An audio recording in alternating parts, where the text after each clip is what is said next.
Halo pemirsa, selamat datang di Investa News. Kembali lagi bersama saya Iga Dias Retnandalas yang akan menemani Anda selama beberapa menit ke depan untuk membahas seputar dunia investasi edisi Rabu 9 Maret 2022. Berita pertama pada hari ini datang dari indeks harga saham gabungan yang ditutup kembali terkoreksi pada penutupan perdagangan Selasa 8 Maret 2022. IHSG terparkir pada posisi 6.814,18 atau turun 0,8% atau 54,88 poin. IHSG sempat mencatatkan posisi tertinggi hariannya pada level 6.929,86 dan terendah di level 6.814,18. Tercatat sebanyak 30,53 miliar saham diperdagangkan dengan nilai transaksi mencapai 25,63 triliun rupiah. Sektor teknologi turun paling dalam sebesar 3,75% dan diikuti sektor energi yang juga melemah 3,41%. Meski melemah, investor asing masih mencatatkan aksi net foreign buy senilai 613,76 miliar rupiah di seluruh pasar.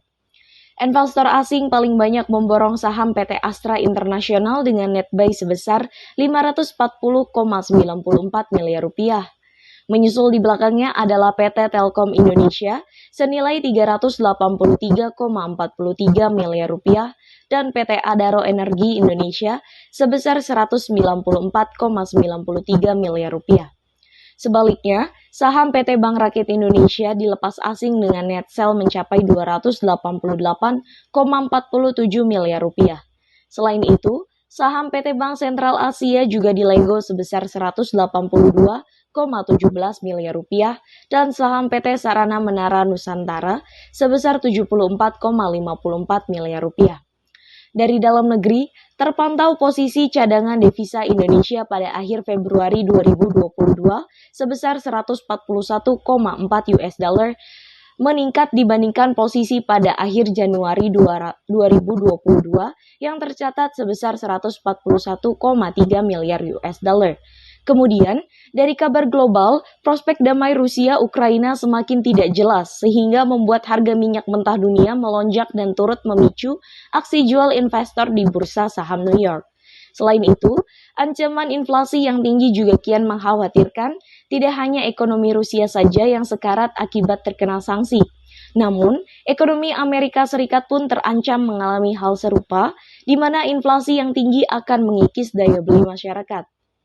Selanjutnya, datang dari proyeksi IHSG. Kendati dihantui konflik antara Rusia dan Ukraina, indeks harga saham gabungan masih berpeluang melanjutkan pelemahan pada perdagangan hari ini. Hari ini, prediksi analis Indo Primer Sekuritas Mino IHSG bergerak di kisaran support di 6.755 dan resisten di 6.880. Sentimen yang mempengaruhi pergerakan IHSG berasal dari wacana embargo minyak mentah dari Rusia oleh Amerika Serikat dan sekutunya, serta ancaman balasan dari Rusia yang tidak akan mengekspor gas ke Eropa, menurut Mino kemarin. Pelaku pasar juga mengkhawatirkan efek negatif kenaikan harga berbagai komoditas.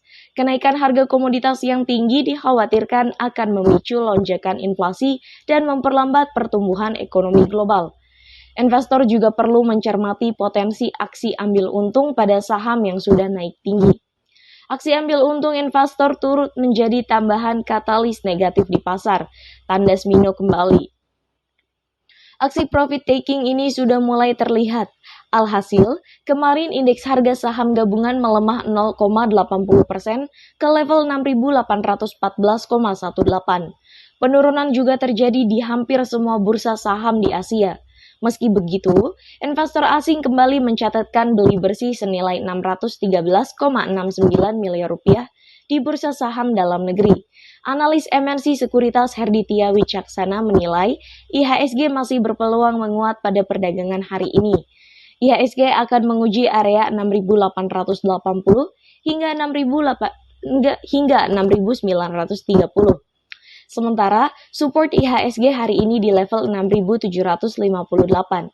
Rilis indeks keyakinan konsumen serta konflik Rusia-Ukraina yang masih terjadi akan menjadi sentimen penggerak IHSG pada Rabu, kata Herditya.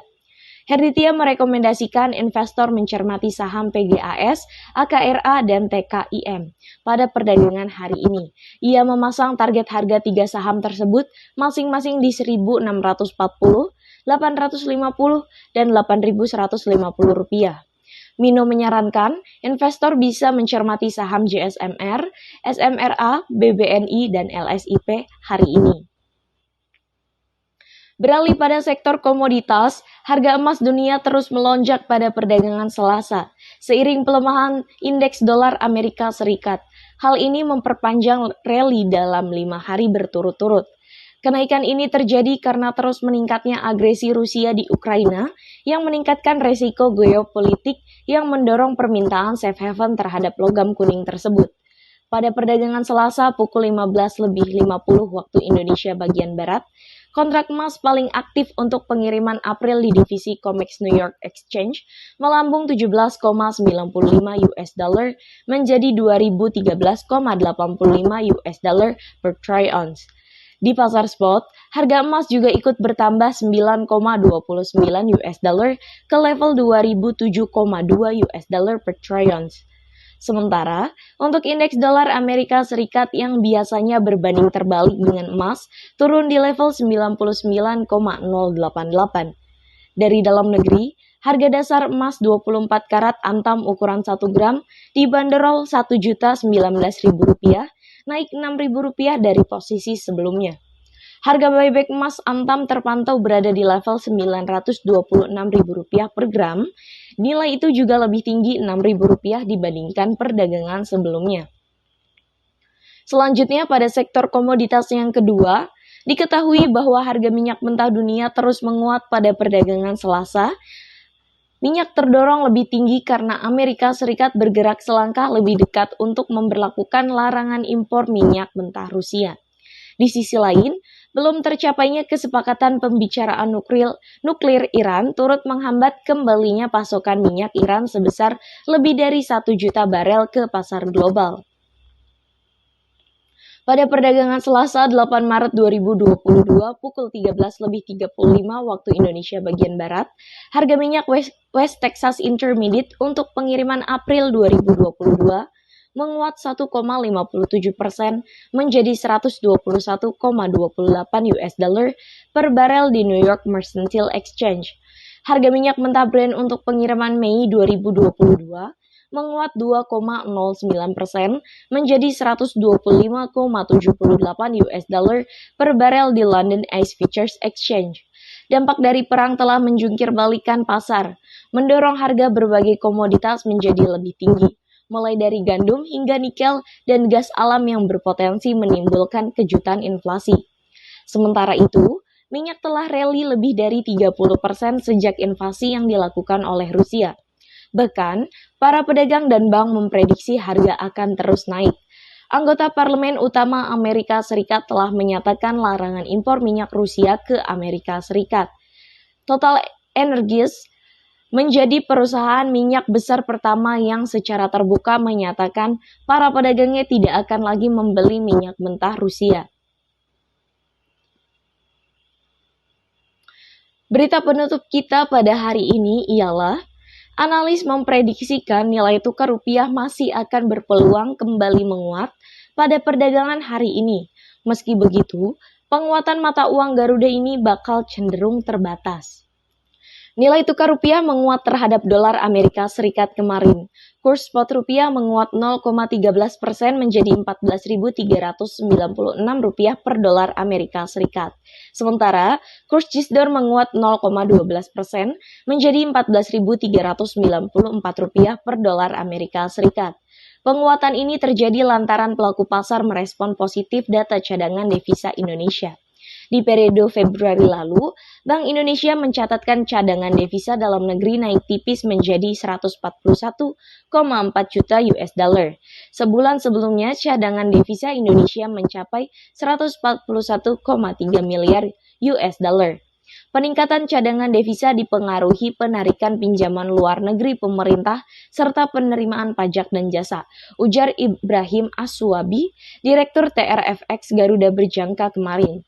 Sentimen data cadangan devisa ini masih akan mempengaruhi pergerakan rupiah hari ini. Reni Eko Putri, ekonom Bank Mandiri menambahkan bahwa konflik Rusia dan Ukraina juga masih akan mempengaruhi rupiah. Pelaku pasar mencermaskan konflik antara kedua negara berlangsung lebih lama.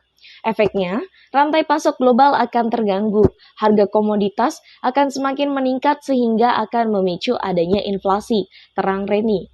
Ibrahim memprediksi kurs rupiah hari ini akan bergerak di rentan 14.370 hingga 14.450 per dolar Amerika Serikat. Hitungan Reni, rupiah akan bergerak antara 14.357 hingga 14.416 rupiah. Berita tersebut menjadi berita penutup kita pada hari ini. Saya Iga Dias Retnandalas pamit undur diri, sampai jumpa.